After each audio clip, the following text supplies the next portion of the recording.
Brandon Vickery with you. Glad to be joined by Meredith Hamlet and Maya Meredith as we talk about tonight's game. And Meredith, it was a situation where you came in and it was one of those nights where you were just hitting everything, 8 of 10 shooting, match a career high with 29 points. How does it feel when you're out there on a night like that where it just seems to keep going in? I mean, honestly, a lot of it for me is just like a piece at mine. It's all mental, and obviously having a point guard out there who can dish out, 16, 17? 16 assists. 16 assists, that helps a lot when you can have someone who gets you the ball. And Maya, not only a career high by far, but a school record in assists with 16. You come out your first game as a starter and do that. What worked for you? I mean, my teammates ran the floor very well, so getting them the ball up ahead was pretty easy, and then I just felt comfortable throwing them the ball where they wanted it at. Meredith, you knew coming in you were going to be without your starting point guard initially in Hannah Shaw, your starting point guard in recent games in Nicole Konechny. How did that maybe change things going into the game, and how did you guys prepare to withstand that loss? I don't really think it changed anything. I think it's like everyone has to be ready, whether you're 15, number one. It doesn't really matter, and I thought Maya in practice was ready too, and I think that's where it has to start, is in practice first, and she showed that. And Maya, you were a focal point coming into the game, knowing it was going to be your first career start. Did it change anything for you coming in, knowing that you're going to have that opportunity? I mean, I was a little nervous starting, but once the game started flowing, I felt comfortable out there. And the other thing, Maya, I think, was not only did you dish out assists, but really limiting the turnovers. How important is that for you, taking care of the basketball? I know in previous years we've kind of struggled with turnovers, and this year we want to make a stand that we can keep the ball and keep control of it and make good passes.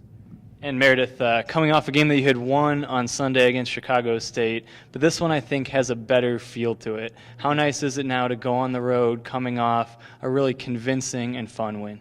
Yeah, that's huge. I mean, I feel like everyone got involved. I mean, when you set a school record, that just pretty much gets everyone hyped. And I think just people who were ready to come off the bench, like people like Taylor Richards, who, doesn't get a ton of playing time, like it's next man up, and she was ready. And I thought a lot of players like Marley Prophet knocked down some really good shots too.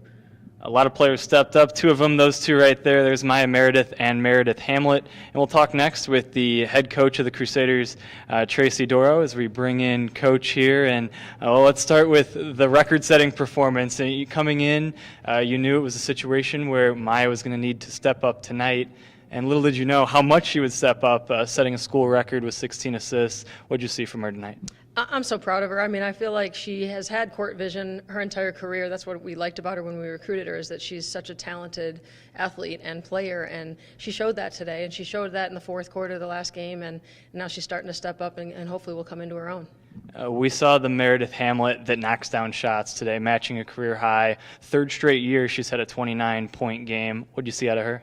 I was hoping for 30, but, no, I thought that she was ready to score. She caught the ball ready, she ran the floor, she got to the right spots, and she was very focused today, both ends of the floor, and she actually really did a good job on the defensive end as well, leading the charge as far as vocally and being more aggressive.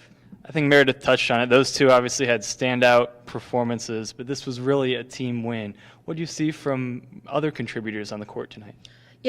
Bryce Blood really had a great first half, and even early in the second half, and it didn't really show on the stat line, but her running the floor opened up things for Mare and some of the others, and she also got a couple buckets herself, but I felt like Bryce was always in the right place at the right time. Everybody really played their part and did things that they were capable of doing, and there were just a couple of possessions that we were upset with where we just tried to over-dribble and tried to overdo things, but other than that, we really played a really nice game. You've been able to, in certain games, go out and really score points. I mean, the 99 today, but it wasn't just that. I mean, some of your other wins, you've gotten into the 80s. What have you seen from the shooting and from your team offensively in terms of improvement from maybe a year ago to now?